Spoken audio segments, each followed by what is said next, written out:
So here it is, starting with your pinky on the 6th string here. That would be 1. And then what you do is you go down 3 frets to the next string, and that position there would be the number 2. And then 2 frets up from that, or skipping over a fret, is the number 3. And then going back to this position again, coming down another string, is the number 5. And then here's the number 6, and there's the number 1. So right there you've got 1, 2, 3, 5, 6, 1, 6, 5, 3, 2, 1, 2, 3, 5, 6, 1, 1, 2, 3, 5, 6, 1, 1, 2, 3, 1.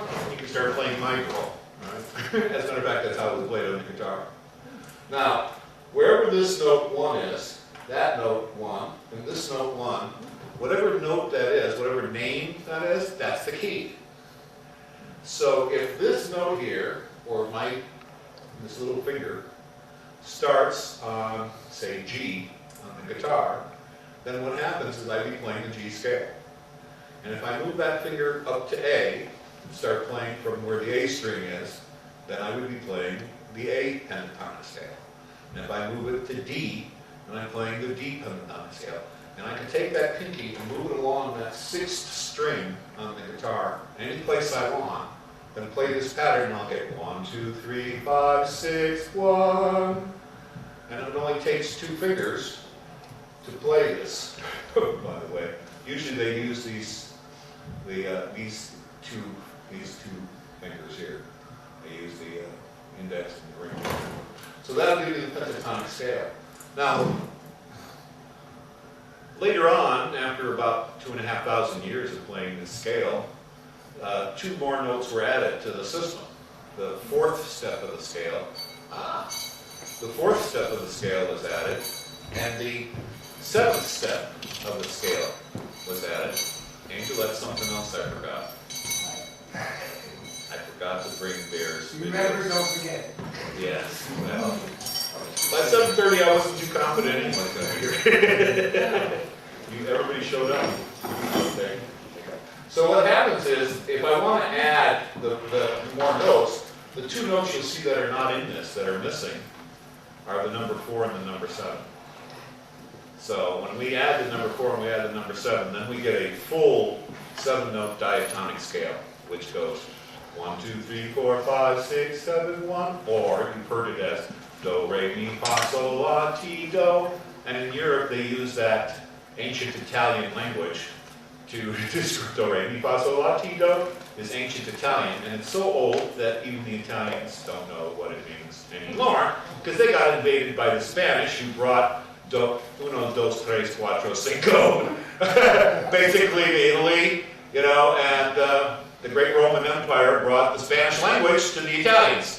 So nobody knows what do, re, mi, fa, sol, la, ti, do means anymore. But it's a way, the method of teaching music that way is called solfege. Solfege or solfeggi. You'll hear some people mispronounce the solfeggi. Solfege. Okay? Solfege is a way of teaching ear training in Europe. And people who learn do, re, mi, fa, sol, la, ti, do can look at a score. They know that do can be on any line or any space. And then they just figure out what one of those scale degrees they're on and start singing. And they can look at the notes and do what we were doing, see the size of the notes, and based on the size of the notes, just kind of guess that they have to go that far. And then they just, with their ear, feel themselves go that far, and they can sing, they can, yeah.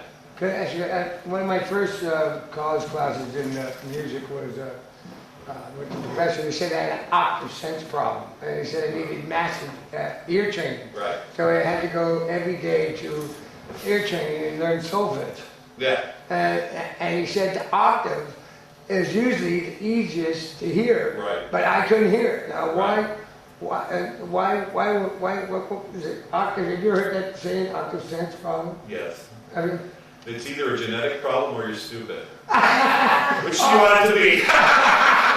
I don't care. What it is, I don't care. no, what it is, actually, before people do octaves, you should actually learn to do unisons. And that is to match a note. So here's what I do with people who want to learn cello. The first thing I do with a cello player is, you know, their bottom string is C. So what I'll do is I'll play the low C so they can bow the open note. And then what I'll do is somewhere on that scale, higher up, maybe around 6 or something, I go 1, 2, 3, 4, 5, 6, I'll hit the note 6. Then I'll tell them to put their finger on the string, bow, and slide along that string. And just slide until they hit the note on that string that they're hearing me play on the piano. And you'd be surprised at how many people go right past it. Huh. They can't hear it. They can't even hear the unison. Right. And so I just play what I call matching pitch. Then what I'll do is I'll play the number 7. And they go, right past it. And then back up. And they'll putter. Now, after doing that for a while, after about, it only takes about 2-3 weeks. Even the dumbest person I've had on cello took about 3 weeks. And at the end of 3 weeks, they go, ba, ba. They can match it. I can play any note on the piano and they just slide, da, and they can stop right on that pitch and not go past it. And that's the whole thing, is to slide up to the pitch but not go beyond it. Now, when you tune your guitar, or you tune your mandolin, or you tune your violin, or you tune your cello, what do? You pluck the string, and you turn the tuning peg, and you pull it up to pitch, and as soon as you hit the matching pitch that you're tuning to, you stop. You never go beyond. If you go past it, then when you loosen the string, you can't pull it back down to pitch because the whole string would have some tension that it's gotten balled up on the ends, and the minute you play that string, it'll loosen up and go flat. So what you want to do is always pull the tension up. It's like pulling a rubber band and then stopping.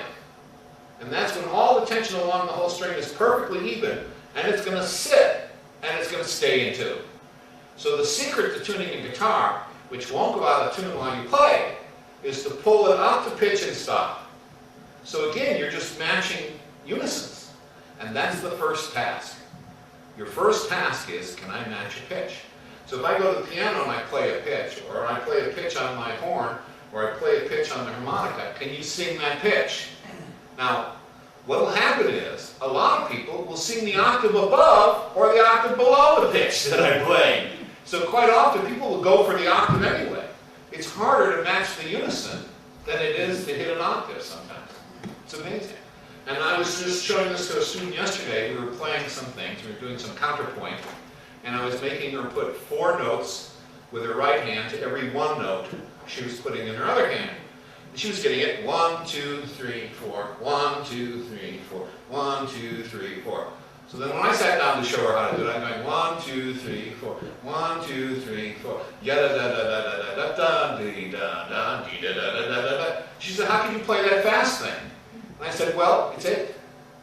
If I'm putting 4 notes here, if I double it and play 8, it turns out my brain can do that and I don't even have to think about it. If I tried to play 4 notes and then 6 notes, I'd have to count that. If I wanted to play 4 notes and then 2 notes, I don't have to count that. Because it turns out your brain can double things or have things quite naturally, quite normal. And it's very normal for your brain to do that. As a matter of fact, the 2's times tables is one of the easiest ones we learn, right? 2, 4, 6, 8, long and so on.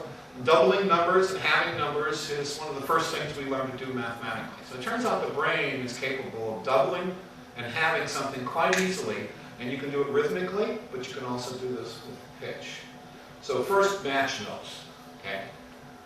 Learn to tune an instrument, pulling it up to pitch and stop when you get right to it. And then once you get this ability to match pitches, you're listening carefully. Then I would go for the octave.